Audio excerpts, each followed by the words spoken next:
The Cadillac F1 team has officially confirmed their drivers for 2026, Valtteri Bottas and Sergio Perez, two veteran drivers who are near the twilight of their careers. But here's the question, why did they pick those two drivers over other youthful options like a Colton Herta or a Mick Schumacher?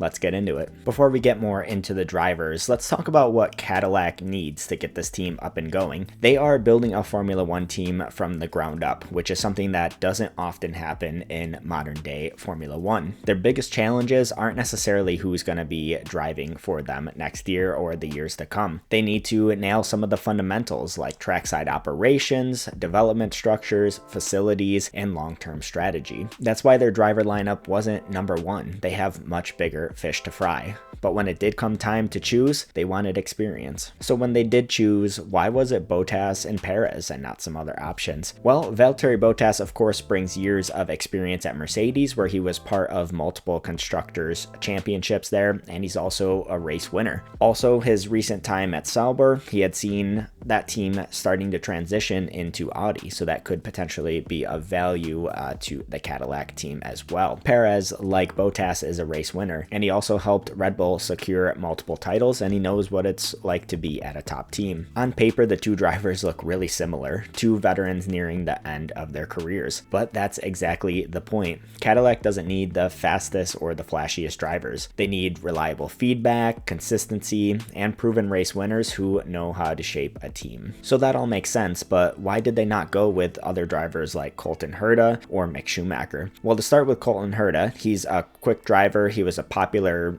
shout for the seat. He's American, and that certainly lines up with the branding of that team. But in F1, just having that raw speed isn't necessarily enough. He, from my understanding, has lacked a bit of consistency and doesn't bring that championship experience that Bottas and Perez have brought, which could potentially be a risk for a brand new project. And Mick Schumacher, on the other hand, I was honestly surprised that he was in the conversation at all. Yes, he showed some flashes at Haas, and his WEC and his development roles have given him some good experience and shown that he's a very intelligent and capable driver, but he struggled to prove his outright pace and really never established himself as a proper F1 talent. For Cadillac, I think that's probably a gamble that they couldn't afford. So was this the right call for Cadillac? I think absolutely. Short of getting some other great drivers like Fernando Alonso, I think this is the smartest move Cadillac could have made. Bottas and Perez might not light up the timing sheets anymore, but their experience will really help guide Cadillac through their toughest years in F1. And if this project does work, then they're going to be able to claim that they helped bring that new project up to the front of the field. So what do you think? Did Cadillac make the right move, or was it maybe a bit too safe of a move? Should they have gone with some other more interesting drivers like a Colton Herta or a Mick Schumacher,